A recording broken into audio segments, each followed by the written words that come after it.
Hello बच्चों, कैसे हो आप? मस्त एकदम। सो चलिए स्टार्ट करते हैं करंट एंड इलेक्ट्रिसिटी का सेकंड लेक्चर। बहुत दिन से कमेंट आ रहे थे, सर 3 दिन हो गया कोई लेक्चर नहीं आया। डेफिनेटली बच्चों, कुछ इश्यूज के कारण मैं लेक्चर नहीं बना पा रहा था, बट हाँ, आई प्रॉमिस टू यू आज से रेगुलर लेक्चर्स आते रहेंगे। ठीक है, मुझे भी अपनी प्रॉमिस का पूरा ध्यान है, इसलिए मैं अपनी तरफ से पूरा कोशिश करूंगा कि मुझे पूरा कंटेंट आपको देना है। तो चलिए इन सब बातों के साथ स्टार्ट करते हैं इस प्यारे से लेक्चर को, करंट इलेक्ट्रिसिटी के सेकंड लेक्चर को। फर्स्ट लेक्चर में मैंने करंट के ऊपर डिस्कस किया था कि what the classical story of current, drift velocity के ऊपर बात किया था, कहां से करंट आया। मैंने आपको थोड़ा थोड़ा ओम्स लॉ का भी फील दिया था, वहां पे आपको दिखाया था V is directly proportional to I। Last point यही हमारा था। और आज हम पढ़ेंगे इलेक्ट्रिकल रेजिस्टेंस के ऊपर, जो आप जिसको डिनोट करते हो R से, इलेक्ट्रिकल रेजिस्टेंस। स्टार्ट करें। सो मेरा नाम है हर्ष सिंह और हमारा और आपका एक खूबसूरत सा चैनल हर्ष फिजिक्स वाले पे। इलेक्ट्रिकल रेजिस्टेंस बताओ, इलेक्ट्रिकल रेजिस्टेंस।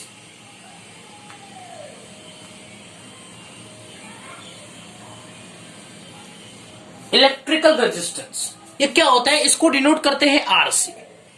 तो इसको डिनोट करते बेटा आर से।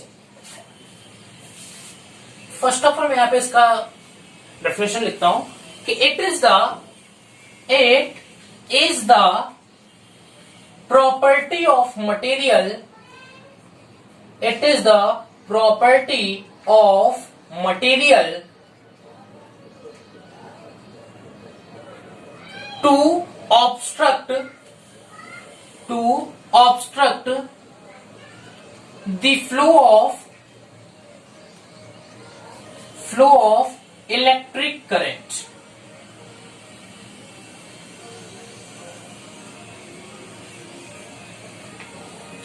ये एक मटेरियल की प्रॉपर्टी होती है to obstruct the flow of electric current. Generally इसको हम डिनोट करते हैं आर से।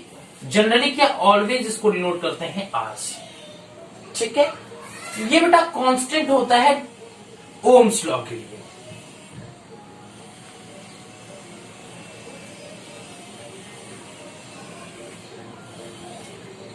ओम्स लॉ के लिए आर की वैल्यू कांस्टेंट होती है, बट मैं आपको बता दूं बेटा कि आर की वैल्यू ऑलवेज कांस्टेंट नहीं होती, वह मटेरियल के ऊपर डिपेंड करती है।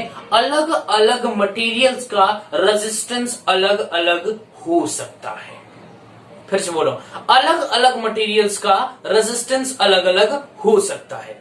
यह जरूरी नहीं है कि रेजिस्टेंस की वैल्यू हमेशा कांस्टेंट हो, बट जो आप अपने सिलेबस में पढ़ोगे 99% इस चैप्टर में बेटा आपको रेजिस्टेंस कांस्टेंट मिलने वाला है। बट मैंने आपको फील दिया कि लोग बोलते हैं resistance is always constant. That is not true. ये सही नहीं है कि रेजिस्टेंस हमेशा कांस्टेंट होता है, वह अलग अलग मटेरियल का रेजिस्टेंस अलग अलग भी होता है। बट ये आपको इसलिए बताया जाता है ताकि आपके सिलेबस में जो रेजिस्टेंस की वैल्यू बेटा वो हमेशा सेम मानी जाएगी। सो और R is constant in Ohm's law. ठीक है, हम लोग जानते हैं कि ओम्स लॉ क्या कहता है, V is directly proportional to I। So V is equal to I है, where R is the constant. ये बोलते हैं ना, V is directly proportional to I and V is equal to I है। जो R हमारा कांस्टेंट है, R जो है इसी को बोलते हैं R, जो क्या है बेटा, ये ओम्स लॉ के लिए कांस्टेंट एक है। प्रोपोर्शनलिटी बेटा R आ गया, कांस्टेंट हो गया। लेकिन मैंने बताया कि रेजिस्टेंस की वैल्यू अलग अलग मटेरियल्स की अलग अलग हो सकती है, जरूरी नहीं कि ये कांस्टेंट ही होगा। क्लियर है? समझ में आया बच्चों? ये आर की वैल्यू अलग अलग मटेरियल के लिए अलग अलग भी हो सकती है। क्लियर है? चलिए, क्लियर है बच्चों? चलो, अब यहां से हम आर की वैल्यू लिख सकते हैं, R is equal to V by I. I को यहां लेंगे, V अपॉन आई। इसके यूनिट की बात करते हैं। हाँ, एक चीज लिख लीजिए, वेयर आर इज कांस्टेंट, क्योंकि we are discussing about the Ohm's law. ठीक है, हम डिस्कस कर रहे हैं ओम्स लॉ के ऊपर, इसलिए यहां पे आर की वैल्यू क्या बेटा, कांस्टेंट है। यूनिट की बात कर ले तो वी क्या होगा, वोल्ट अपॉन आई एम्पियर। ठीक है, ये क्या होता, इसी को बोलते हैं ओम। क्या बोलते हैं बेटा, ओम। क्या बोलते हैं, ओम। क्लियर है, समझ में आया। चलो हम हाँ एक चीज लिख लीजिए यहाँ पे ताकि आपके दिमाग में रहे, R can be variable, R can be variable but only in Ohm's law, Ohm's law R is constant. R की वैल्यू वेरिएबल हो सकती है but in the case of Ohm's law R is constant. And if we are discussing about the unit of R then ohm. ठीक है, V is directly proportional to I, V is equal to IR where R is the constant, so R is equal to V by I. Is it clear बच्चों, समझ में आ रहा है, किसी को कोई दिक्कत। अब देखिए इसके प्रीवियस लेक्चर में हमने एक I का फॉर्मूला देखा था करंट का, I is equal to VDENA, Veena, क्या बोलते थे इसको, वीना, ऐसे लिखते थे ना, Veena, I is equal to V ना। ठीक है बच्चों, तो हमने क्या बोला था, I is equal to VDENA, V ना, where VD is drift velocity, drift velocity। हम लोग VD को ड्रिफ्ट वेलोसिटी के नाम से भी जानते हैं। क्लियर है, समझ में आ रहा है। चलिए अब कोई पूछ दिया कि VD का फॉर्मूला क्या था, क्या था बच्चों, VD का फॉर्मूला हमारा क्या था, EV/mL टाउ। ठीक है, EV/mL टाउ, समझ में आ रहा है, ध्यान से देखिए, सही है बच्चों, क्लियर है, नोट डाउन करिए। ठीक है, EV/mL टाउ। यहां पे अब इस वैल्यू को अगर यहां पे रख दे बेटा, I is equal to, just wait, थोड़ा इरेज कर लू मैं, डस्टर कहां गया, जस्ट इरेज कर दो इसको। चलो काम करता हूं, चलो इसी को रहता हूं, यहां पे रख लेते हैं। ठीक है, इस वैल्यू को हम यहां पे पुट करने जा रहे हैं। So I equal to EV tau upon ML, ये क्या है, ENA, ENA। तो इसको क्या ले सकते हैं, I इज इक्वल टू क्या ले सकते हैं, E square V tau NA upon ML। Can we write like this. अगर आपसे पूछते हैं कि यहां पे टाउ क्या है, तो average relaxation time, average relaxation time between two collision particle. हमने देखा था ड्रिफ्ट वेलोसिटी के केस में कि वहां पे जब इलेक्ट्रॉन बेटा जब कर्नल से निकल करके बाहर आते थे तो उनकी स्पीड 10⁵ था, वो जाकर के फिर कर्नल से साथ कोलाइड कर जाते थे, वो कर्नल के साथ कोलाइड करते थे तो उनकी स्पीड क्या हो जाती थी, 0 हो जाती थी। फिर वो 10⁵ चलते थे, फिर कोलाइड करते थे, दुम दुम दुम दुम दुम दुम, अपने अंदर लड़ लड़के उनकी स्पीड बार बार 0 हो जा रही थी, इसीलिए इसको बोलते थे हम लोग ये एक कांस्टेंट वेलोसिटी के साथ मूव कर रहा है। क्लियर हुआ बेटा, समझ में आया, चीजें रिकॉल हो रही है, समझ में आ रही है, ठीक है, क्लियर है। तो हम एक एक चीज का मीनिंग इसको इरेज कर दिए, इरेज कर दिए बच्चों, हो गया, 1 2 3, 1 2 3, चलो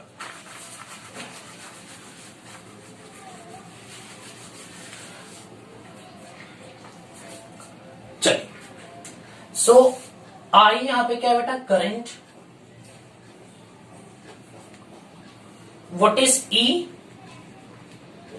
चार्ज ऑन इलेक्ट्रॉन, ठीक है, what is V, potential, what is tau, average relaxation time, एवरेज relaxation time. What is n? Number of electron per unit volume.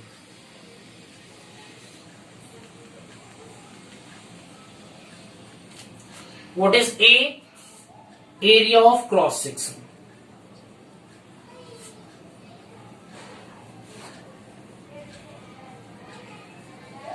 ठीक है. What is S? M, mass of electron. What is L? Length of conductor.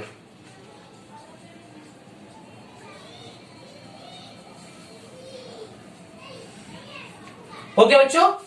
Done. छापो इसे, फटाक से छापो. हो गया बताना, छापो जल्दी से. यस सर, हो गया. Yes sir. डन बेटा. चलिए आगे करें. चलो इरेज कर दो, इरेज कर दो. I is the current, A is the charge on electron, V is the potential. ठीक है, अक्रॉस द कंडक्टर. और tau is the average resistance time, N is the number of electron per unit volume, A is the area of cross section, M is the mass of electron, L is the length of conductor. Erase कर दो. So में क्या मिला बेटा? I is equal to E square, चलो कर लेते हैं, N E square V tau A upon M L. अगर यहां पे हम आई को इधर भेजते हैं तो मिल जाएगा v upon I equal to, क्या करें बेटा? v को यहीं छोड़ दे रहे हैं और i को नीचे ले जा रहे हैं, तो ये टर्म ऊपर जाएगा. M L upon N E square tau A. So हम लिख सकते हैं बेटा यहां पे r is equal to M L N E square tau A. ध्यान दीजिएगा, मैंने बोला I इज इक्वल टू बनाया था N E square V tau A upon M L. Clear है? अब हम क्या कर रहे हैं बेटा? यहाँ पे v को छोड़ रहे हैं, I को यहाँ पे नीचे ले आ रहे हैं, तो v अपॉन आई यहाँ पे हो जाएगा. ये यहाँ पे क्या है? डिवाइड में, तो ऊपर जाएगा तो मल्टीप्लाई में हो गया. अब ये क्या है? मल्टीप्लाई में, तो नीचे आएगा तो क्या होगा? डिवाइड में हो गया. यहां से बस v का टर्म गायब है क्योंकि v को मैंने यहीं पे छोड़ दिया है, I को नीचे ले आया है. क्लियर हो रहा है?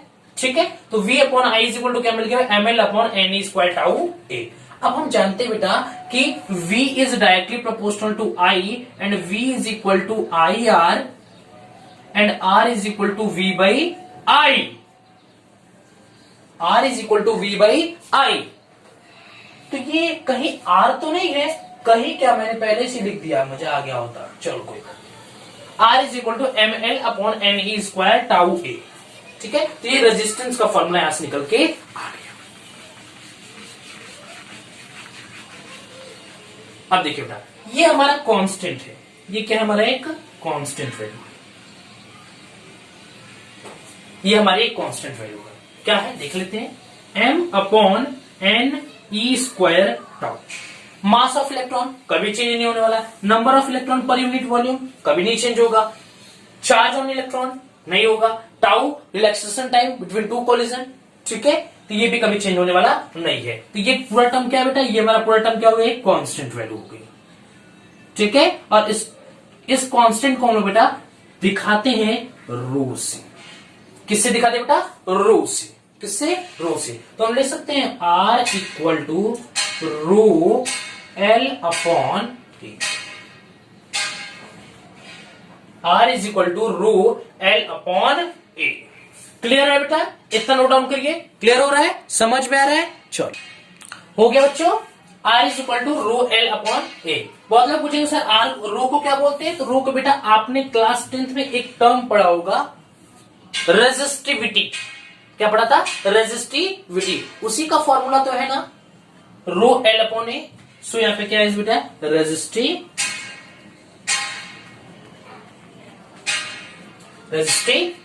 अगर आपसे कोई पूछा रो की वैल्यू क्या है तो आप बोल दोगे m upon N E square tau. Rho is equal to N E square rho m upon N E square tau. अगर आपसे अगर कोई इसके टर्म में रो की वैल्यू पूछेगा तो आप बोल दोगे रो इज इक्वल टू, यहां पे लिख दो rho equal to R A upon L. कुछ नहीं किया, रो को यहीं छोड़ दिया, ए को इससे मल्टीप्लाई किया, आर ए अपॉन इसे एल को यहाँ नीचे ला दिया। So rho is equal to R A upon L, चाहे रो इज इक्वल टू अगर ए पे दे रहा है और आप मास दिया हुआ है, चार्ज दिया हुआ है, ठीक है, और पर यूनिट वॉल्यूम दिया हुआ है, यहाँ पे रिलेक्सेशन टाइम दिया, तो उसके हिसाब से आप ये लगा सकते हो। हाँ, एक बात ध्यान दीजिएगा कि जो हमारा रेजिस्टिविटी की वैल्यू होती है बेटा, वो do not depends on the length of conductor, ठीक है, वह कंडक्टर के लेंथ पे डिपेंड नहीं करती है, वो सिर्फ ना ही वो शेप पे डिपेंड करती है, ना ही साइज पे डिपेंड करती है, वो डिपेंड करती है सिर्फ टेम्परेचर पे डिपेंड करती है कि जो कंडक्टर है बेटा वो किस टेम्परेचर में रखा हुआ है, किस टाइप का कंडक्टर है, ठीक है, material of the conductor and temperature of the conductor ऊपर डिपेंड करती है। It's do not depend upon the shape and size of conductor, shape and size of body. Clear है बच्चों? इतना नोट डाउन कर लिए, हो गया। चलिए तो बेटा इन बातों को हम लिख लेते हैं, लिखिए, इरेज कर दो, बार बार डिस्टर्ब हो जा रहा है, इरेज कर दे, इस ये तो हो ही गया होगा आपका कब का। चलो इसी को इरेज कर दो।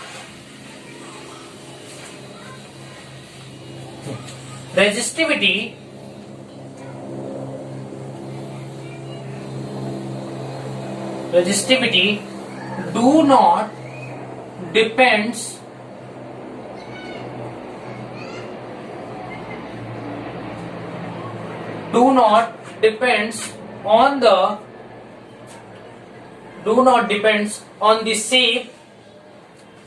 on the shape and size of the conductor. It's only depends on the temperature and material of the conductor. Temperature and material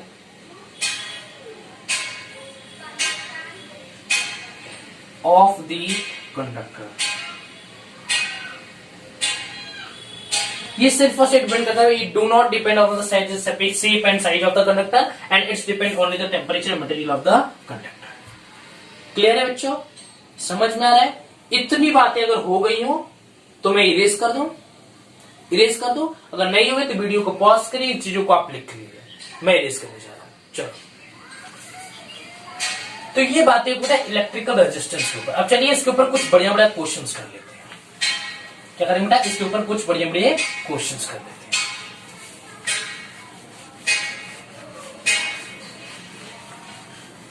चलिए,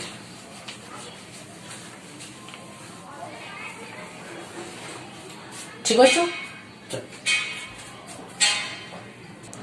तो चलिए बेटा, ये क्वेश्चन आपके स्क्रीन पे दिख रहा होगा, मीन्स व्हाइट बोर्ड पे दिख रहा होगा। A wire of length L has a resistance R. This wire is stretched to twice its original length.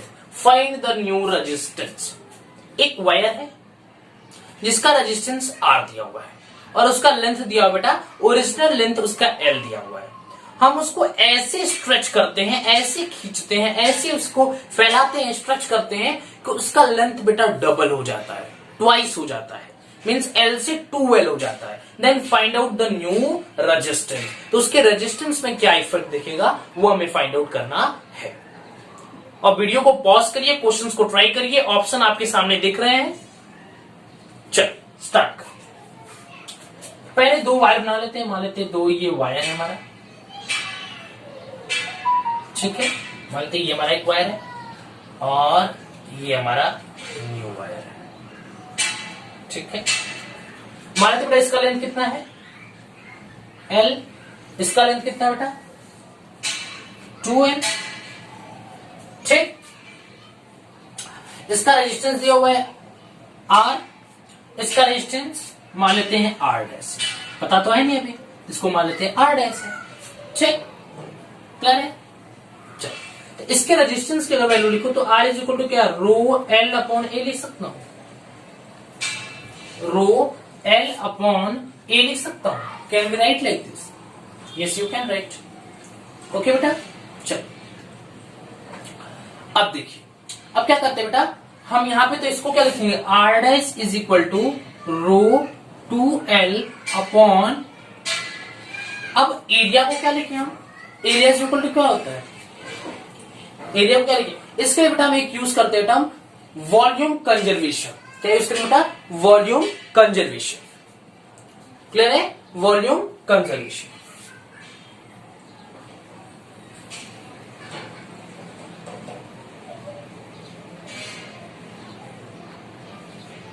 इसका वॉल्यूम तो चेंज नहीं होगा, इसी मटेरियल को मैंने खींच करके लंबा कर दिया है, उसको स्ट्रेच करके मैंने उसको बड़ा कर दिया है, उसका वॉल्यूम कोई डिफरेंस नहीं है, ठीक है। बट मुझे एरिया निकालना है तो एरिया में डिफरेंस दिखेगा, इसलिए हम वॉल्यूम कंजर्वेशन का यूज कर रहे हैं।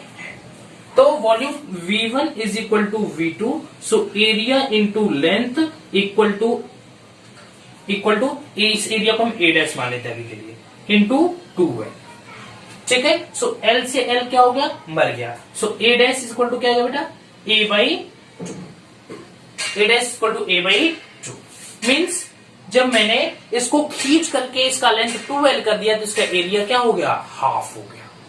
क्या हो गया बेटा, एरिया इसका हाफ हो गया। तो इसको पुट कर देते हैं A बाई 2। क्लियर है, इस टर्म को याद रखिएगा बेटा, ये नहीं होगा तो आपको क्वेश्चन नहीं बनने वाला, ठीक। चलिए, तो यहाँ पे क्या हो जाएगा बेटा, R dash is equal to rho 2L into 2 upon A। So R dash is equal to 4 rho L upon, means rho L upon A, so यहां पे लिख सकते हैं R dash is equal to 4 capital, ठीक है। R dash equal to 4 R की value, ये पूरा क्या है, ये पूरा क्या है बेटा, आर की वैल्यू है, रो L अपॉन ए, ठीक। तो यहां पे लिख सकते हैं R dash equal to 4R, so option C is correct, option C is correct. समझ में आया बेटा, मैंने क्या बोला कि a wire of length L has a resistance R, this wire is stretch to twice its original length, find the new resistance. एक wire है जिसका लेंथ L था, उसका रेजिस्टेंस R था, मैंने उस वायर को खींच करके स्ट्रेच करके उसके लेंथ को 2L कर दिया, अब उसका न्यू रेजिस्टेंस निकालना था। मैंने कुछ नहीं किया, क्या किया, यहाँ पे मैंने रेजिस्टेंस की वैल्यू निकाली, R is equal to rho L upon A, यहाँ पे भी निकालने की कोशिश की, तो R डैश इसके रेजिस्टेंस को माना, R dash equal to rho L upon A की वैल्यू मुझे पता नहीं थी, तो मैंने इसको A को A डैश मान लिया। क्या मान लिया बेटा, यहाँ पे मैंने R dash is equal to rho L upon 2L upon A dash. अब मुझे इस A डैश की वैल्यू चाहिए, तो मैंने वॉल्यूम कंजर्वेशन का यूज किया, V1 इक्वल टू V2, क्योंकि वॉल्यूम तो चेंज नहीं होगा ना, उसमें उसी ऑब्जेक्ट को, उसी वायर को मैंने खींच करके बड़ा किया, इसका वॉल्यूम चेंज नहीं होगा। लेकिन मुझे एरिया चाहिए, तो क्या किया, area into length, area into length, A into L, A into 2L, so L से L मर गया, A dash equal to A by 2 आ गया। So put it this value A by 2 and we get R dash is equal to 4, R dash equal to 4R, and the option C is correct, option C is correct. Clear हो बच्चों, समझ में आ रहा है। चलिए solve करिए। तो एक और नेक्स्ट क्वेश्चन हमारा है, अ वायर ऑफ रेजिस्टेंस R, उस बार स्ट्रेच किया गया था, इस बार कंप्रेस कर दिया हूं, ठीक है, to compress to half of its original length, find its new resistance.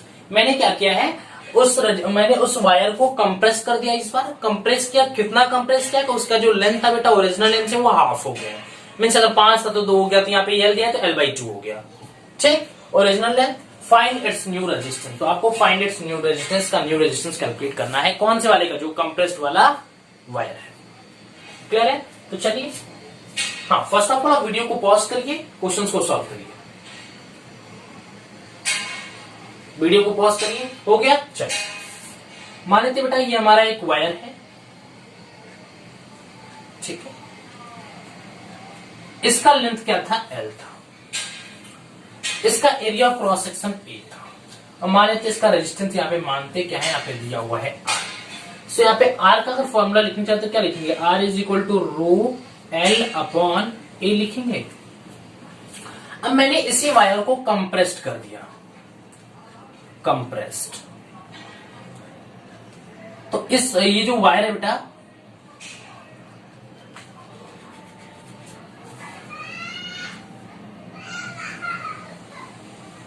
ये वाला कुछ ऐसा हो जाएगा, ठीक है।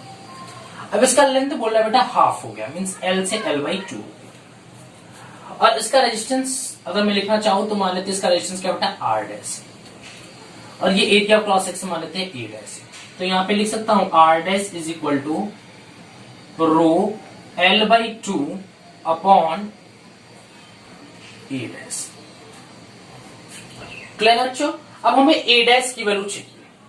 क्या चाहिए? ए डैश की वैल्यू अगर कहीं से मिल जाए तो यहां से हम पता लगा लेंगे कितना ज्यादा बढ़ा कि घटा कितने टाइम से क्या है। ठीक है, देखिए सो हम वॉल्यूम कंजर्वेशन यहां पे भी यूज करेंगे। V initial equal to V final, area into length equal to area into length L by two. So L से L मर गया, A by two, 2A is equal to A dash. So A dash की value क्या है बेटा 2A, 2A is equal to A dash. So put the value of A dash. So we get R dash is equal to rho L by 2 upon 2A. Clear है? 2A. So हम यहां पे लिख सकते हैं R dash is equal to rho L upon 4A. ठीक है, rho L upon A क्या है? रो L अपॉन क्या है? R है। So R dash is equal to R by 4. So option fourth is correct. R by 4 correct है बेटा? समझ में आया? क्लियर है? समझ में आया? सो हमारा R डैश वैल्यू क्या गया? R by 4. R by 4 clear है बेटा? मैंने इसको कंप्रेस किया तो इसकी मोटाई तो बढ़ जाएगी, इसलिए यहाँ पे थोड़ा ये मोटा दिख रहा है और इसकी साइज तो छोटी हो गई, L by 2 हो गई L से। ठीक है, कुछ नहीं बोल रहा था, बोल रहा था एक वायर है, सेम सिचुएशन अगले जैसा था। एक वायर था जिसका लेंथ L था, उसका रेजिस्टेंस R दिया था, मैंने उसको कंप्रेस कर दिया और कंप्रेस करके उसका जो लेंथ था बेटा उसको हाफ कर दिया, L by 2 कर दिया। Is it clear? उसका रेजिस्टेंस को मैंने मान लिया R डैश, उसके एरिया ऑफ क्रॉस सेक्शन को मैंने मान लिया A डैश। ठीक है, फर्स्ट वाला जब वो कंप्रेस नहीं था तो उसका हमारा रेजिस्टेंस वैल्यू होगी रो L अपॉन A, जब उसको कंप्रेस करें तो R dash is equal to rho L by 2 upon A dash. Clear है? हमने A डैश की वैल्यू निकालना चाहा वॉल्यूम कंजर्वेशन यूज करके, क्योंकि वॉल्यूम तो चेंज होने वाला नहीं, उसी मैंने मटेरियल को, उसी बॉडी को मैंने क्या कर दिया? कंप्रेस कर दिया है। ठीक, तो volume conservation V initial equal to V final, V is equal to A into L, और यहाँ पे हो जाएगा is equal to A into L is equal to A into L by 2। A नहीं, यहाँ पे A डैश मान लेते क्योंकि हमने सेकंड वाले के एरिया ऑफ क्रॉस सेक्शन को A डैश मानते, A dash into L by 2। So L से L मर गया, हमारा हो जाएगा 2, यहां जाएगा तो 2A is equal to A dash. Put the value of A dash, यहाँ पे मैंने क्या कर दिया? रो L बाई 2 अपॉन 2A, और यहाँ पे 2 जो L बाई 2 वाला 2 है वो नीचे आएगा, 4A हो जाएगा। So we get R dash is equal to 4 by R by 4। What get? R by 4। Clear हुआ बच्चों? समझ में आया? नोट डाउन कर लीजिए, नोट डाउन कर लीजिए बेटा। हाँ तो बेटा नेक्स्ट क्वेश्चन हमारा है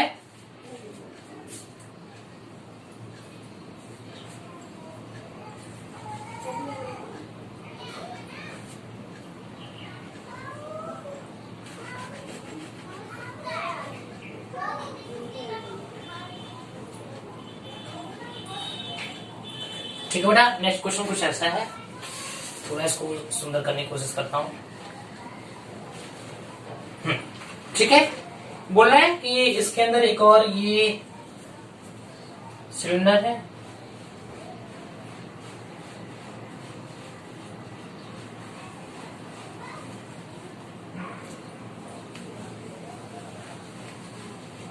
करंट जो है बेटा वो इसके पैरेलली पास कर रहा है। ठीक है, यहाँ पे डेंसिटी दिया हुआ है रो, ठीक, इसका लेंथ दिया हुआ है, length of conductor is L। So बोल रहा है find the resistance of conductor. चलो find the resistance of conductor. तो हम लोग जानते हैं बेटा R is equal to rho L upon A। तो रो क्योंकि दिया है रख दिया, कोई बात नहीं, L दिया है रख दिया, कोई दिक्कत नहीं। अब मैं A कौन सा रखूंगा? एरिया A होता है, सो लिखेंगे रो L अपॉन। अगर बेटा सिलेंडर में मान लीजिए सिलेंडर है, ठीक, ये सिलेंडर है और एक यहाँ है और इसके ये ऐसे, ठीक, जैसे देखिए ये आपकी तरफ भी कैसे है और दोनों से मान लीजिए पूरा एकदम खोखला, हॉलो सिलेंडर। कैसे बेटा? हॉलो सिलेंडर है।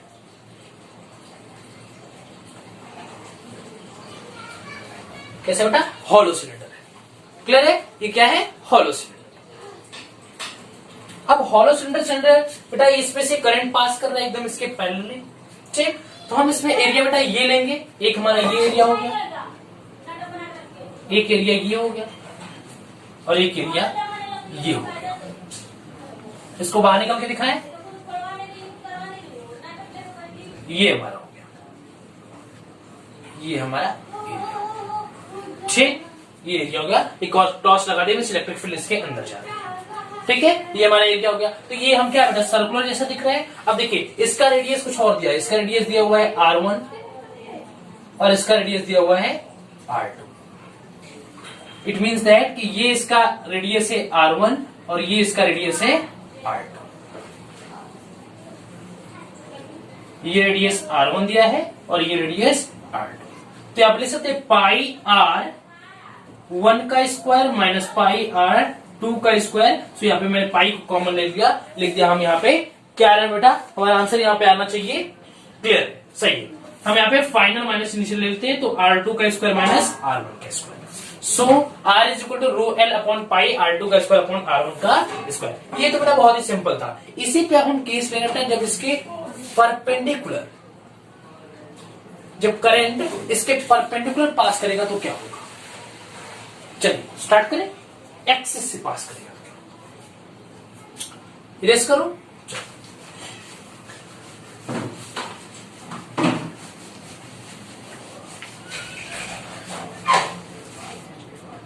ठीक है, चलिए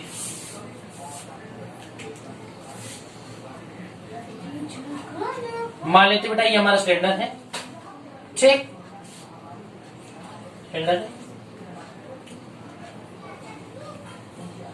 करंट हमारा ऐसे पास कर रहा है,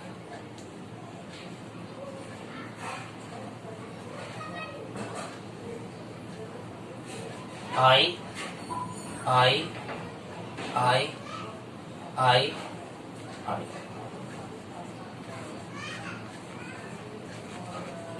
आई आई आई, ठीक है। क्लियर है बच्चों? बोला है फाइंड द रीजन, ठीक है बेटा, ठीक। और ये अपना सिलेंडर जो पहले था वैसे बना लेते हैं इसको। थोड़ा गड़बड़ हो गया।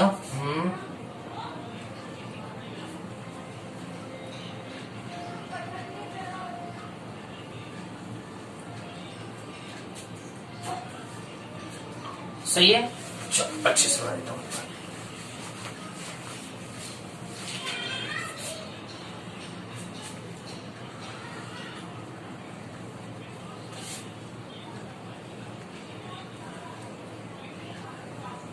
ठीक, करंट बेटा इसके एक्सिस से पास कर रहा है। कैसे पास कर रहा है? Current passed through the axis of conductor.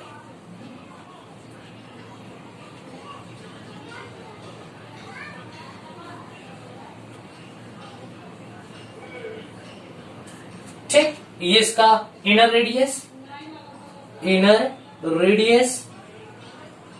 Equal to r1, outer radius equal to r2, length of conductor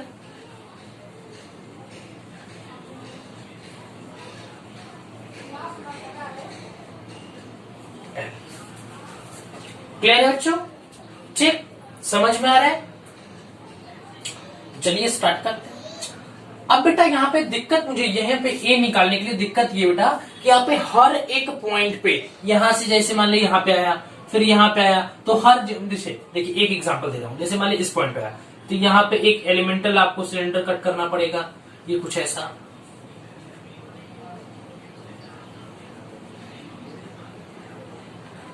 कुछ ऐसा एक एलिमेंटल सिलेंडर कट करना पड़ेगा। यहाँ पे आओगे तो यहाँ पे भी आपको एक एलिमेंटल सिलेंडर कट करना पड़ेगा।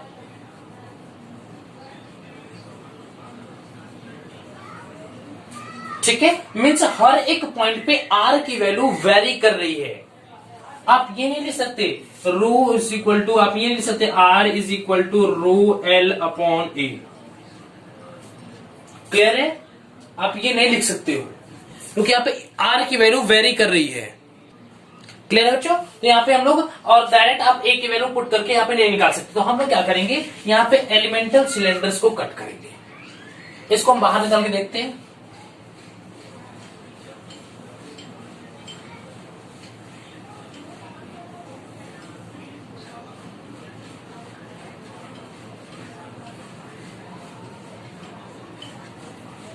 ठीक है, क्लियर बच्चों? मान लेते बेटा ये हमारा ऐसा सिलेंडर है, हमने एक एलिमेंटल सिलेंडर कट किया और ये कुछ ऐसा था, उसकी एक्सिस से हमारा करंट पास आउट कर रहा है। रफली मैं बना रहा हूं, आपको यहाँ पे गोल लिमिट नहीं मिलेगा ड्रॉ करने पे, बस आपका कॉन्सेप्ट क्लियर होना चाहिए।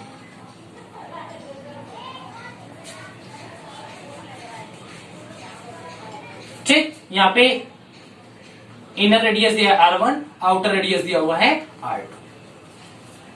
ठीक है, तो यहाँ पे लिख सकते हैं बेटा D R is equal to rho D R upon, ठीक है, रेजिस्टेंस को रो डी आर। यहाँ पे डी आर इसलिए बेटा क्योंकि डी आर लेंथ की काटेंगे तो लेंथ की वैल्यू क्या होगी, डी आर होगी अपॉन, हाँ अपॉन हम क्या लेंगे बेटा, यहाँ पे कर्व सरफेस एरिया को लेंगे तो हमारा 2πr l। अब इसी को dr को इंटीग्रेट करते चल जाएंगे तो हमारा क्या हो जाएगा बेटा, फाइनल रेजिस्टेंस निकल के आ जाएगा ऑफ दिस कंडक्टर। इस कंडक्टर का फाइनल रेजिस्टेंस निकल के आ जाएगा। तो इसको क्या करते हैं बेटा, इसको हम लोग इंटीग्रेट करते हैं। ये इरेज कर दू duster,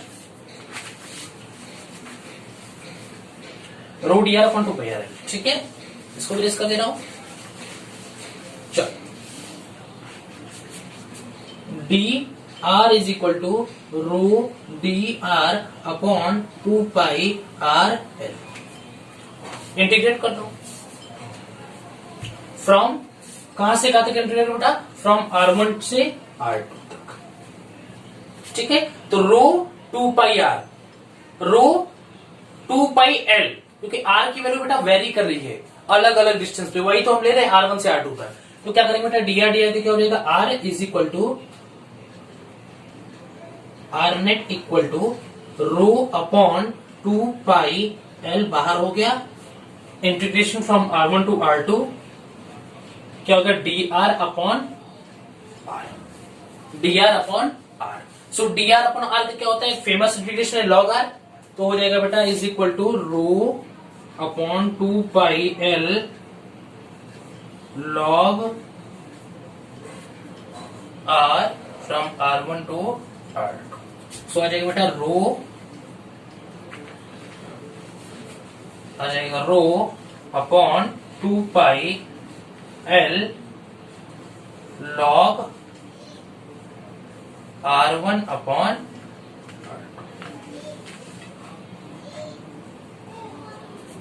R1 upon R2। Note down कर लीजिए। ठीक है, क्लियर है बच्चों? R2 से R1, dr upon r log r R2 upon R2। हाँ, ये हमारा R2 अपॉन R1 होगा क्योंकि हमने R2 से R1 से इंटीग्रेट किया था। क्लियर है? मैंने क्या किया, यहाँ पे एक सिलेंडर था जिसके एक्सिस से करंट पास आउट हो रहा था, तो बोल रहा था कि what is it's net resistance. तो क्या हमें नेट रेजिस्टेंस निकालना बेटा, तो हमें इसका क्या करना, एक इमेजिनरी सिलेंडर्स को कट करना पड़ेगा, क्योंकि हर एक डिस्टेंस पे, हर एक पॉइंट में बेटा आर की वैल्यू चेंज हो रही थी। It means that R is variable at every point. हर एक पॉइंट पे आर की वैल्यू अलग थी, इसलिए मैंने क्या किया, इमेजिनरी सिलेंडर्स को कट करते चले गए। ठीक है, इमेजिनरी सिलेंडर्स को हम कट करते चले गए, तो वहां से हमारा क्या निकल गया बेटा, वहां से हमारा dr एलिमेंटल सिलेंडर का हमारा रेजिस्टेंस निकल के आ गया था, dr is equal to rho dr upon 2πr। इसी को मैंने R1 से R2 तक इंटीग्रेट किया, क्योंकि इनर रेडियस क्या था R1, आउटर रेडियस क्या था बेटा R2। R1 से R2 तक हमें जाना था, तो R1 से R2 तक मैंने इंटीग्रेट कर दिया, then we get the R net is equal to rho upon 2πl log e R2 upon R1। Clear है बच्चों? इसके बाद जो मैं क्वेश्चन कराने जा रहा हूं बेटा, ये बहुत इंपॉर्टेंट क्वेश्चन है। तो देखिए, बच्चे लास्ट के 1-2 क्वेश्चन छोड़ के चले जाते हैं, बोलते सर 2 ही क्वेश्चन छोड़ा। अरे बेटा वही 2 क्वेश्चन तो बहुत इंपॉर्टेंट है। आपको मैंने शुरू की जो 2 क्वेश्चन का कंप्रेशन के, स्ट्रेच के, ठीक है, वो क्वेश्चंस कौन पूछता है? कोई नहीं।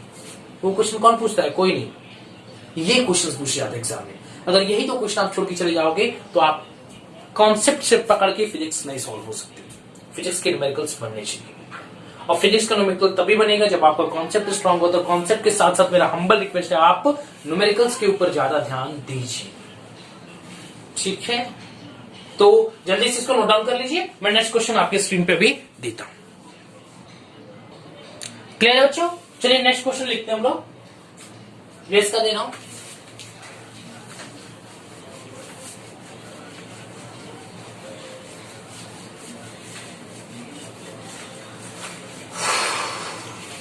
चल, तो बेटा एक क्वेश्चन है हमारा कि मान लेते बेटा ये एक हमारा फर्स्ट टर्म है,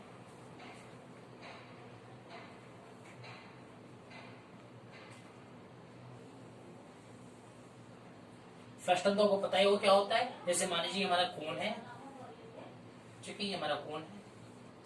कोण का मैंने ये जो टोपी वाला हिस्सा है इसको मैंने मान लीजिए रिमूव कर दिया, रिमूव कर दिया। तो ये जो पोर्शन होता है ये हमारा क्या है? फर्स्ट टर्म जैसा दिख रहा है, इसके जैसा दिख रहा है। इसको मैं ऐसे कर दूं तो ये इसके जैसा दिखेगा। इसी को हम बोलते हैं बेटा फर्स्ट टर्म है। क्या हमारा है कि ये है फर्स्ट टर्म है, ठीक है। मान लेते हैं इसका बेटा ये रेडियस दिया हुआ है ए, इसका ये रेडियस दिया हुआ है बी, ठीक। और इससे ये हमारा करंट आई पास कर रहा है, ठीक है, करंट आई पास कर रहा है। बोल रहा है फाइंड, बेटा यहां दिया है बेटा रो, बोल रहा है फाइंड दी रेजिस्टेंस,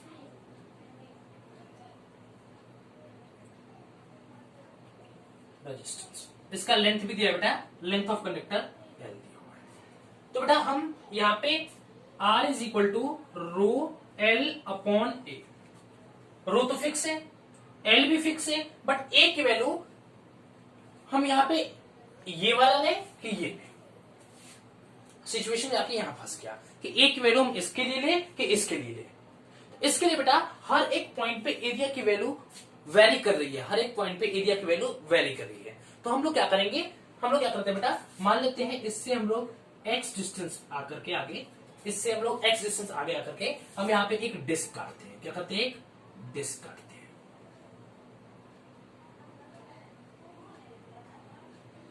हम एक डिस्क काटते हैं बेटा, ठीक।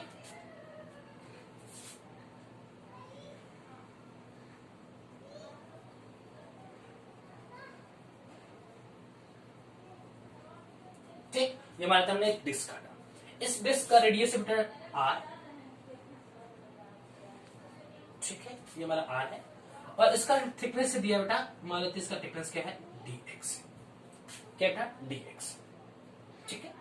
तो अगर एलिमेंटल रिंग के, एलिमेंटल डिस्क के लिए, एलिमेंटल डिस्क के लिए बेटा, अगर हम लोग एलिमेंटल डिस्क के लिए रेजिस्टेंस वैल्यू पूछे क्या होगा? dr is equal to rho L upon, rho L upon, यहां पे क्या हो जाएगा?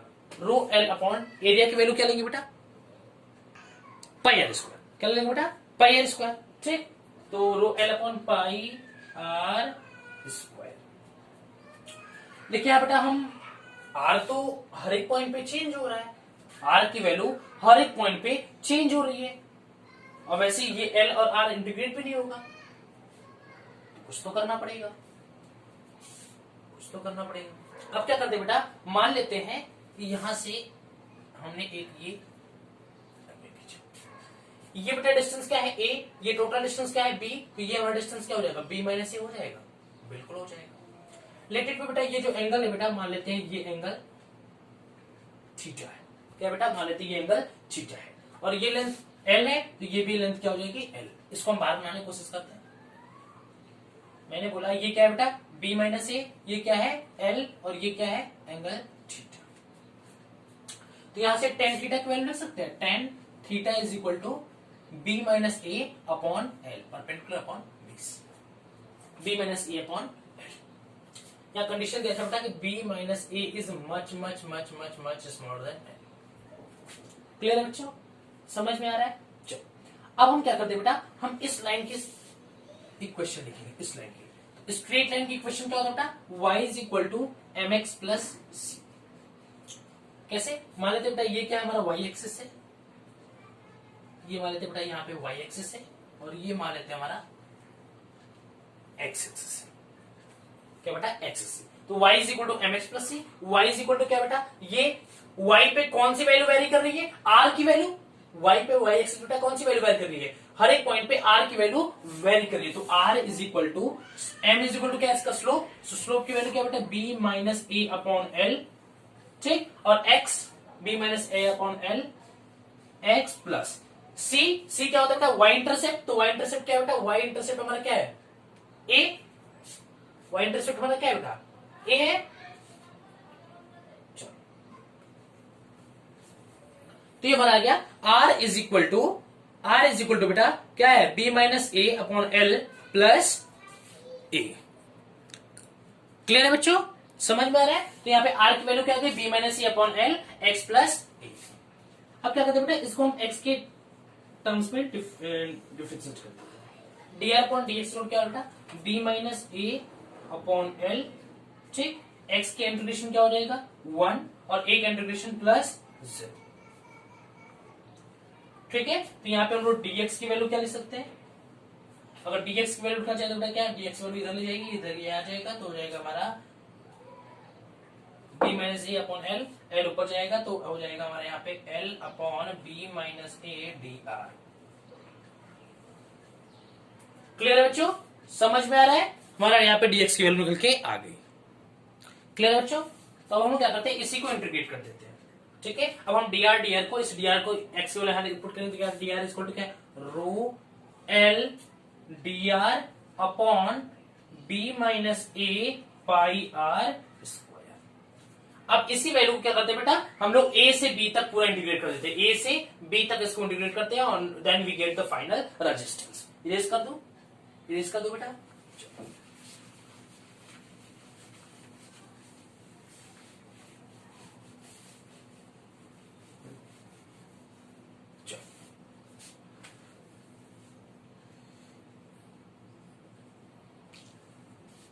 ठीक है, dr का integration is equal to integration rho l dr upon b minus a pi r square. Clear है बेटा? तो क्या है, rho l b minus a pi बाहर आ जाएगा, कांस्टेंट है, तो dr का क्या हो जाएगा? dr जोड़ेंगे तो क्या r हो जाएगा, is equal to rho l upon b minus a pi. ठीक है, अभी अंदर क्या बचेगा बेटा? अंदर बचेगा हमारा dr अपॉन r स्क्वायर। इसको from a to b, dr upon r square का माइनस 1 बाई r होता है। So r is equal to rho l upon b minus a pi minus 1 by r from a to b। So we get बेटा r is equal to rho l upon b minus a pi m देखे 1 by a minus 1 by. That is our final resistance. So बस बेटा आज के lecture में इतना ही। ये हमारा प्यारा सा क्वेश्चन रहा। इसके बाद हम डिस्कस करेंगे बेटा टेम्परेचर के ऊपर कैसे इस चीजें वेरी करती हैं। तब तक के लिए पढ़ाई करते रहिएगा और बने रहिएगा फिजिक्स वाले चैनल के साथ। All the very best.